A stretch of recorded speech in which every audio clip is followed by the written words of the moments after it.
Welcome to the 2026 Solo Relay Episode 7, where 10 creators each produce a part of the story before passing it along to the next person. Everyone's playing their own choice of game, and after much deliberation between Fabula Ultima and Legends of Akaroth, I've decided to play Fabula Ultima, partly because I actually designed a GM emulator for it a while ago, so it's a nice, comfortable game for me.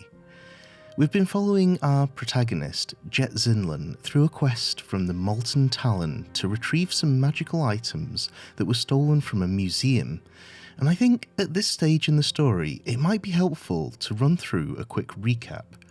I'll link the playlist below with each of these episodes, so if you haven't already, definitely go and watch all the different playstyles and games we've used.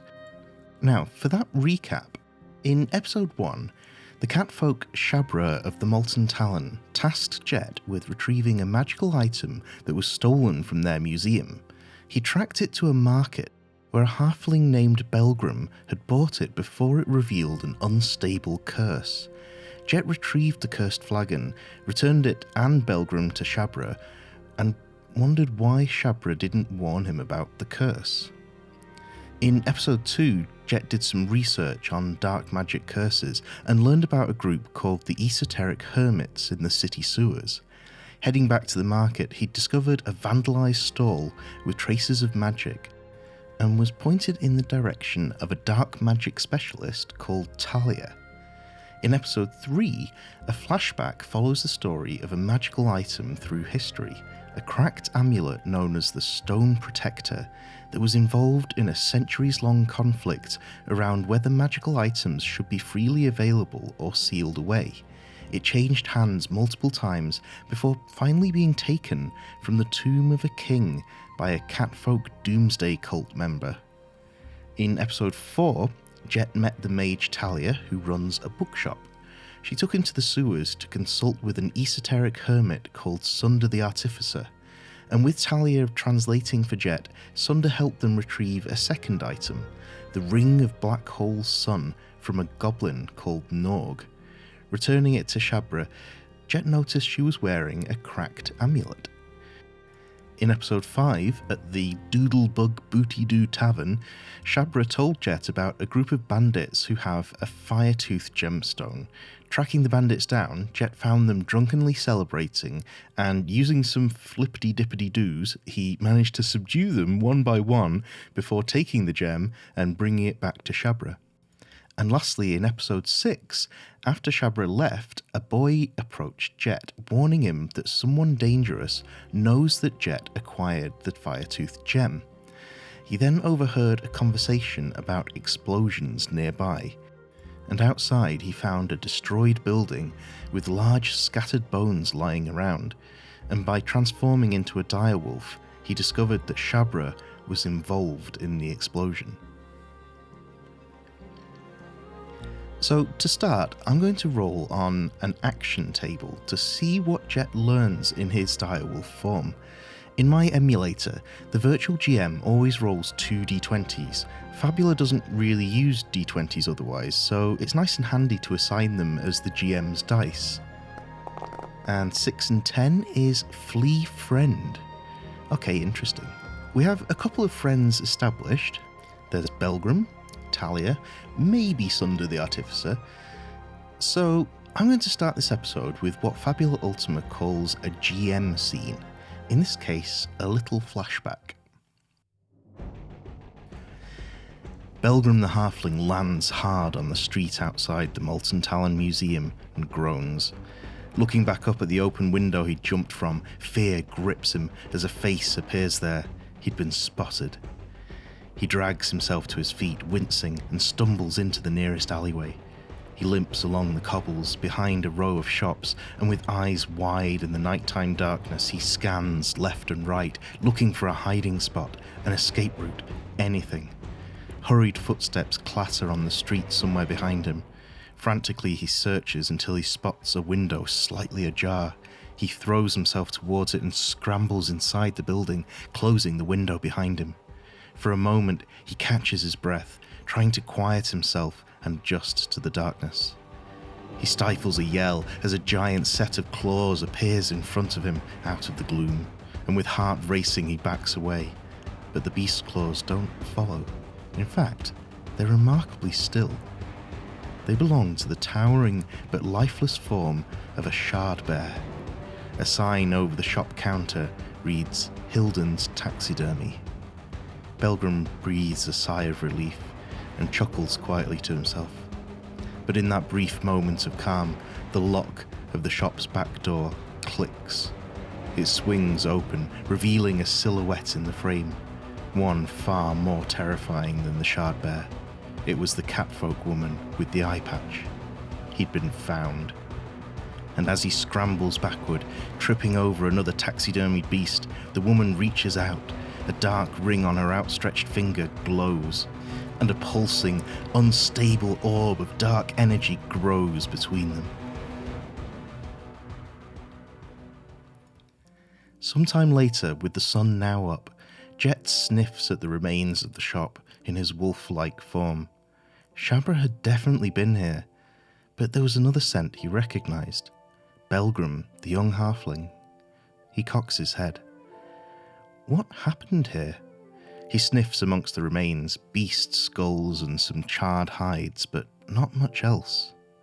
Sitting on his haunches, he closes his eyes and opens his mind to a different kind of sense. There's lingering traces of magic in this place. So, first off, I think it's safe to say we've established Shabra as some kind of villain now. So that means we get a Fabula point for the GM scene. I'm going to make a check here, a D8 insight and a D10 willpower. And how I tend to do this is by rolling against 2d20s, kind of like how you roll against 2d10s in Ironsworn. So that's a 10 against an 8 and a 20. We beat one of the d20, so that's a success with some kind of complication. And what complication? I'll roll on my abstract oracle this time. A 12 and a 14 is lasting failure. Okay, so maybe the unstable magic from the ring is still lingering. This trace of magic in the air, it brought to mind other exploding skeletons Jet had encountered just a couple of days ago. The Ring of Black Hole Sun, it did this. The magic crackles as if in response. And Shabra had that ring. She did this. Jet opens his eyes just in time to spot a small orb of expanding darkness in front of him. He leaps backwards as the ball explodes, knocking him out of his wolf form and sending him sprawling across the charred remains of the shop floor. I'll say that was 10 dark damage that Jet took there. The same amount of damage as an elemental shard, which feels about right. A not insignificant chunk of health. Now, we also know that someone dangerous is looking for Jet, and he's just made a bit of a scene here, so he's probably not happy with the attention. A few shrieks and gasps sound in Jet's ringing ears as various bystanders stop to gawp at him, lying in the ruins of the taxidermist's shop. And remembering the boy's words in the tavern, he suddenly realises how vulnerable he is now. If someone's looking for him, he's just made their job a lot easier. A few guards have gathered, looking in his direction. Hooded figures nearby point towards him, and for a second he considers transforming again, maybe a rat, and scurrying away. But then a hand appears in front of his face. "You really are quite interesting, Jet, you know that?" Talia, the shopkeeper and magical practitioner, stands above him, offering a hand to help him up. "Thanks, I guess." He takes the offered hand and pulls himself up, dusting himself of the animal ashes that fall from his hair as Talia watches with a wry smile. "That was the ring, wasn't it? The explosion. I'm pretty sure I recognised it."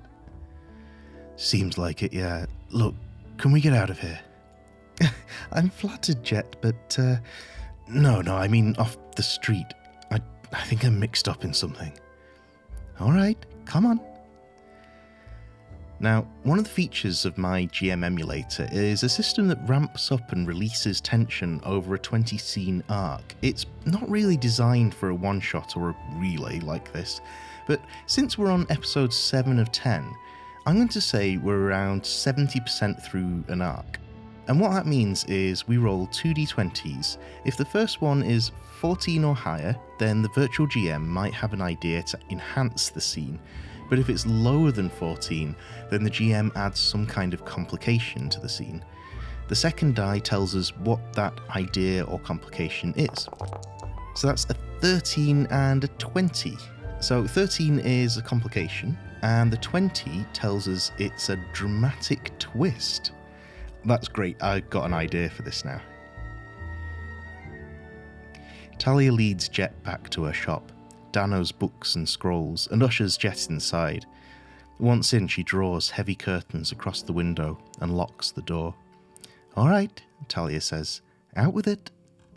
Jet leans on the counter, collapses onto a stool and massages his temples. Something's up with the Molten Talon, or at least with one of the leaders. He tells Talia about the curses, and the fact they still don't know who took the items that night, and why they seem to have been randomly scattered across the nearby market. He tells her about his superior's suspicious behaviour. I just don't know who to trust now." "Clearly," Talia says with a slight chuckle. "And then this kid tells me someone's looking for me. They know I've got the Firetooth gem, and they're after it." "Well, that sounds about right," Talia says as she locks the back door. Let's do a little insight check here to see how much attention Jet is paying. 5 against 1 and 6. And I think I'll spend a Fabula point here and invoke Jet's bond of admiration with Talia, which lets us add 1 to the result and make it a full success. "I don't know who it could be. It's not Shabra. I just met with her." Jet pauses, mind racing, going back to that moment he'd been lying in the ruins of the shop after getting the warning. The moment after he'd been taken out of the transformation. He remembers Sunder and his ability to sense cursed items from afar. If anyone could know he'd brought the gem back to the city. "Wait, Talia." "Yes, Jet?" Talia was drawing a pattern in chalk on the floor, waving her staff over it. "What were you doing when you found me at the ruined shop?" "Oh, I was looking for you, actually." Jet leaps to his feet and bolts for the door, immediately slamming into an invisible barrier and staggering backwards. "What are you doing?" Jet asks, raising his staff towards Talia. "I'm going to need you to relax, Jet. Sit down, please." "No chance. Look, the gem's gone, all right? I don't have it. It's safe with the Talon." "I know." "Then, what do you want?" "I just need to talk to you, and I can't have you telling anyone at the Molten Talon about our conversation." "Talk about what?" "The Molten Talon.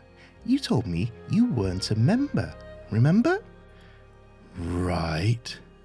"And yet you've been back and forth across the city doing their bidding." Jet just glares at Talia. "Does the name the Stone Protector mean anything to you?"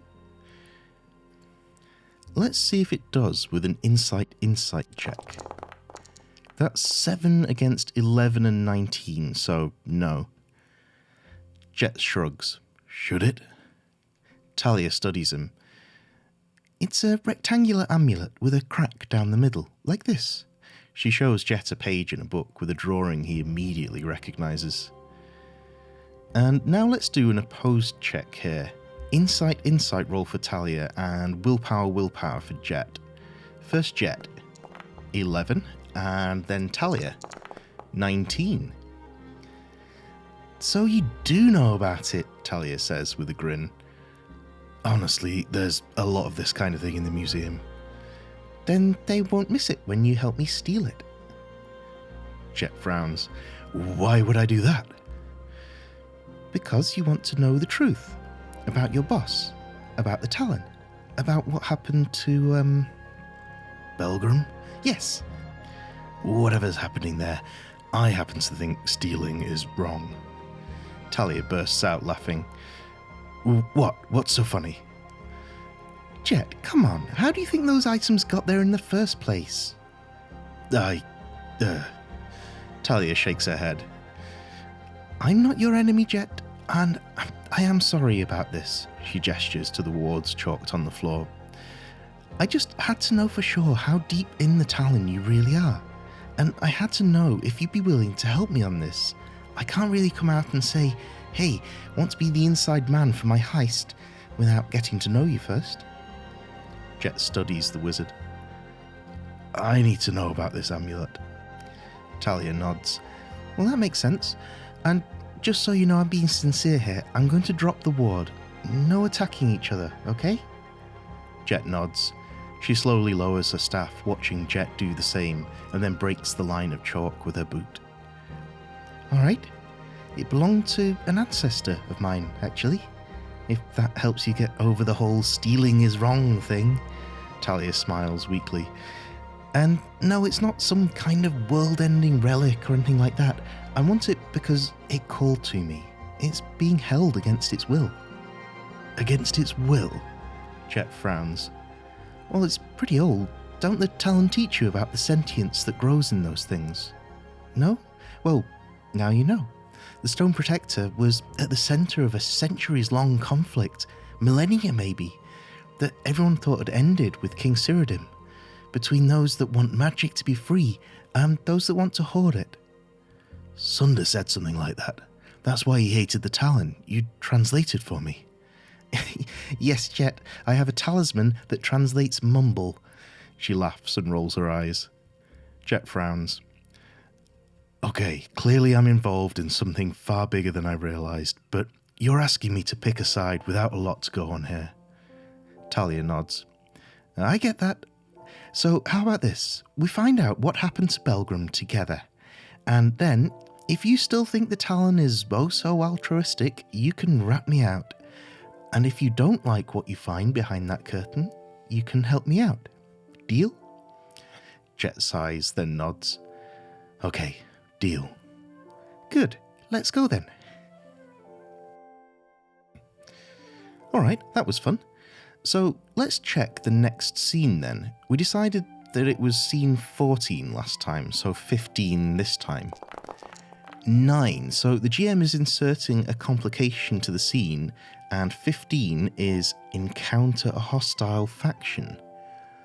Okay, well, we could introduce a new faction, but I always say go deeper before going broader. So it sounds like we'll either have to contend with the Molten Talon itself, or perhaps a group within them. Let's ask the Object Oracle, what do we encounter? 9 and 1 is Autonomous Message. Interesting. And then maybe the Abstract Oracle, what does the message contain? 8 and 3 is Reveal Ruler. Okay. They stride out into the market square. The bustle seems to be winding down now for the afternoon, as a few vendors break down their stalls. There's a slight chill in the air as a northerly wind tugs at Jet's cloak. Jet? Talia says as they pass the Doodlebug Booty-Doo Tavern. Jet looks to where she's pointing and flinches as something swoops down towards him from a lamppost. He raises his staff defensively, but a small clockwork finch lands lightly on its tip. He lowers it to inspect the strange automaton, tiny gears whirring inside a brass frame. The creature opens its beak wide and makes a loud choking sound as it lowers its head towards Jet's hand. With a few more gags, it ejects a rolled-up piece of parchment from its mouth, perches back upright, then launches back into the air and out of sight. Is that normal? Talia asks, watching Jet unfurl the parchment. Never happened before. It's a message, for me. Says I'm to report to the Grand Curator immediately. He frowns. Well, we were going that way anyway, right? I guess. It's just odd.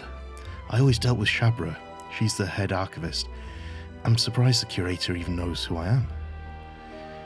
No idea why they want to see you? Let's make an insight check to see if Jet has any theories. That's 8 against a 13 and a 19, so no. I could spend a couple of Fabula points, but I think 13's a pretty tough difficulty. What about Talia? Oh, that's a straight success. Jet shakes his head.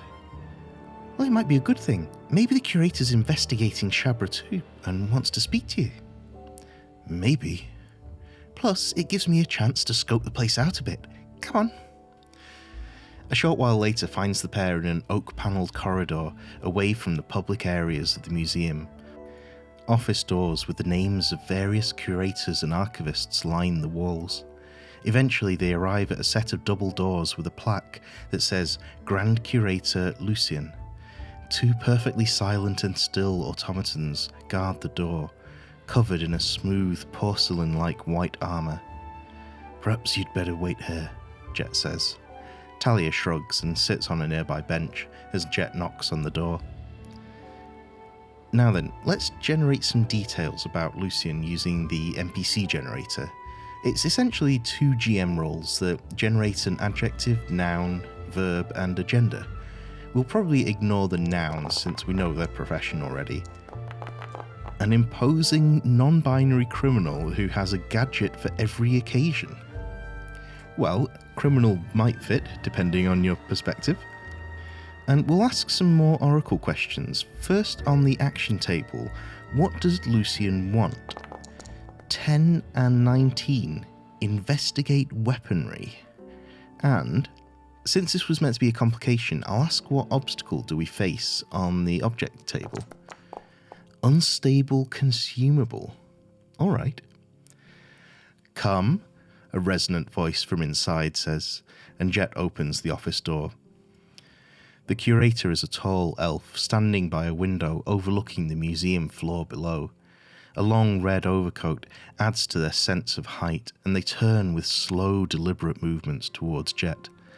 Lamplight glints off a multitude of metal cylinders housed in a crossed set of two bandoliers across their chest. Jet Zinlin, sit. The curator gestures to a seat at an ornate wooden desk. On its surface is an array of various artifacts. Jet notices the flask he retrieved from Belgrim, as well as the fire-tooth gemstone. The ring of Black Hole Sun, though, is conspicuously absent. The curator moves to their own seat across from Jet. These curses, tell me about them. Says Jet. Well, it seems that a lot of the stolen artifacts have been cursed somehow, making them unstable. As if on cue, the flagon glugs and wobbles slightly, and the fire-tooth gem sparks. Who cursed them? I don't know for certain, but what I can tell you is whoever stole them somehow lost or scattered them amongst the market stalls outside, where they were picked up by various different and seemingly unconnected people. So it would seem to me they were cursed before they got to the market, and... Jet pauses. Go on, Jet. Well, they were scattered right outside, so the thief probably didn't have time to curse them. If I had to guess, they were already cursed here, in the museum. I would tend to agree. Who stole them?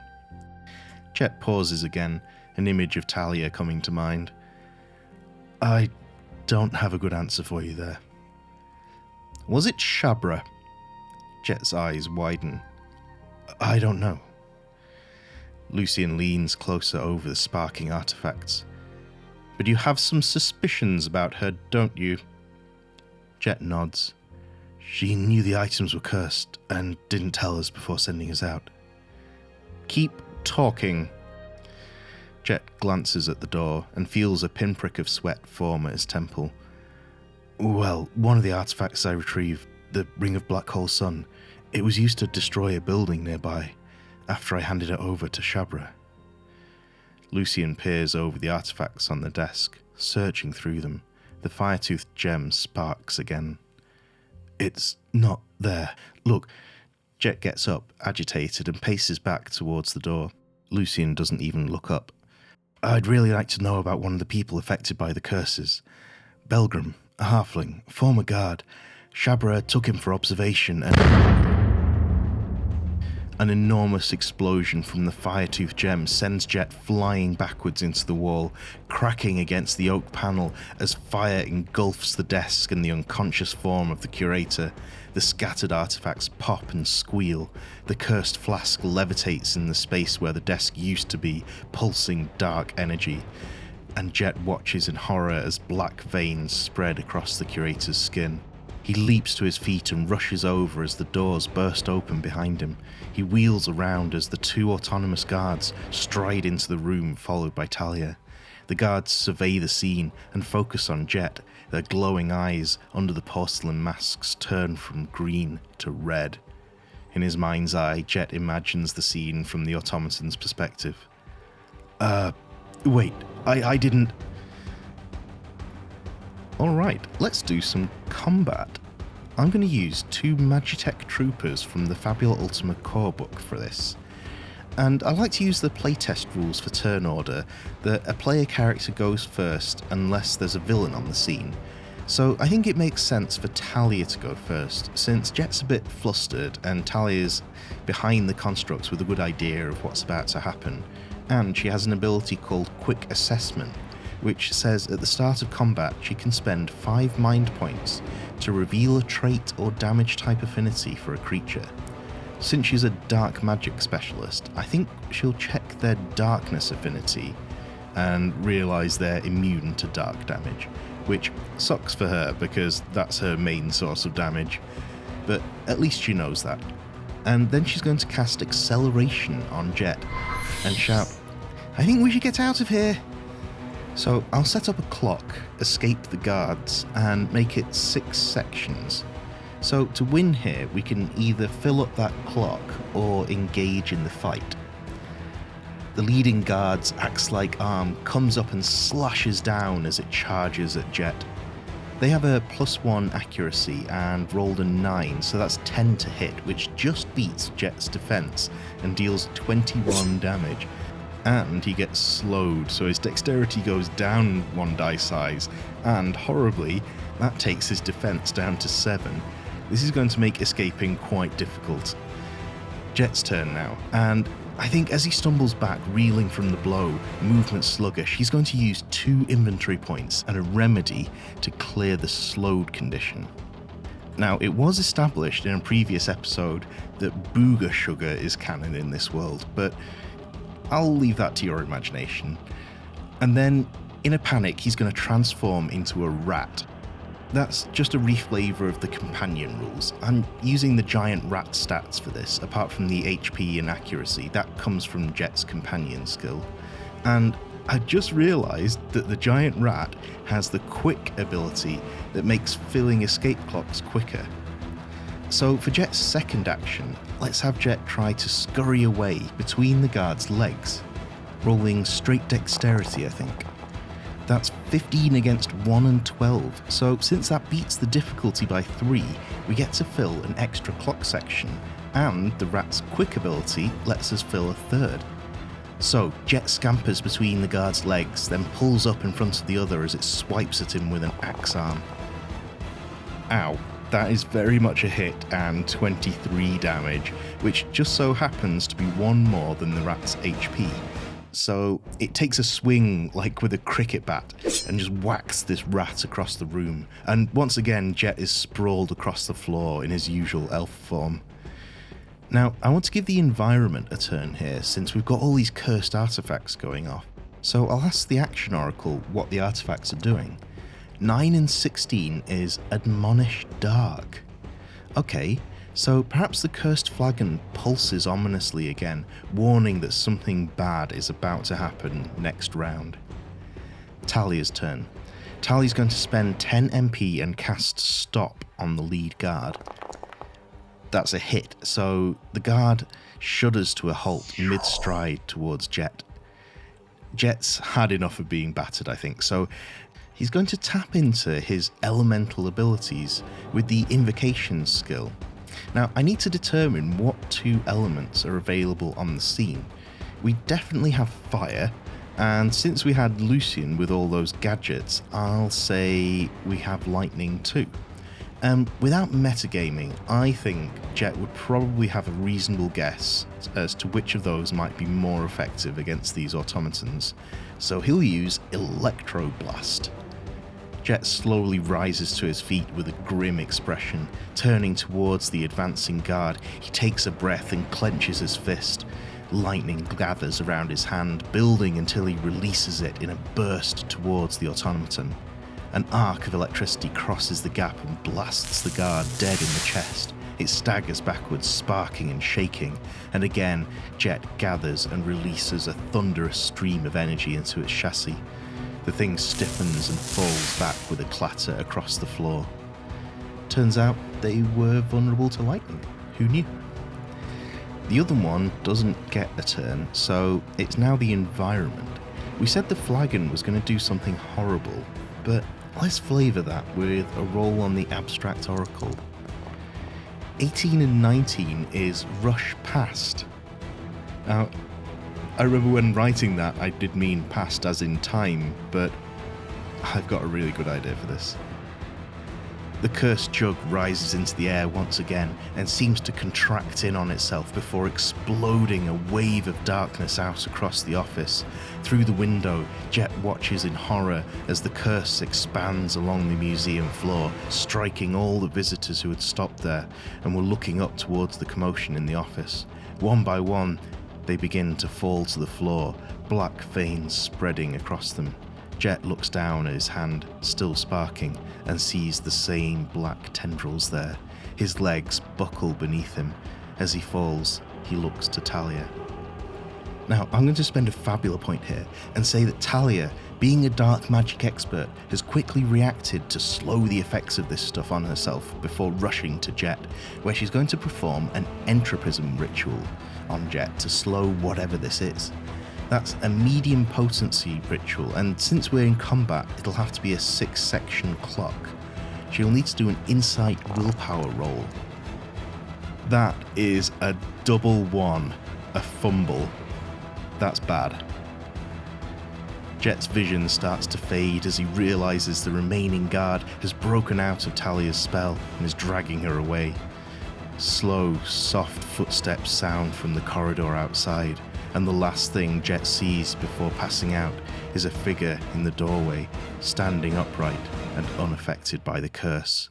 A feline figure. Shabra.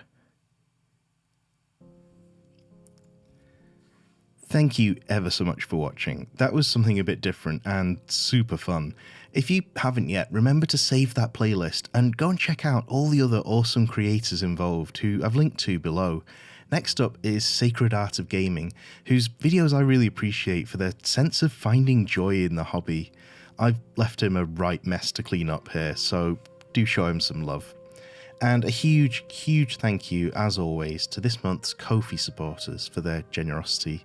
If you're eager and able to support the channel in that way, please head over to ko-fi.com/cozyrpgreviews. And until next time, happy adventures!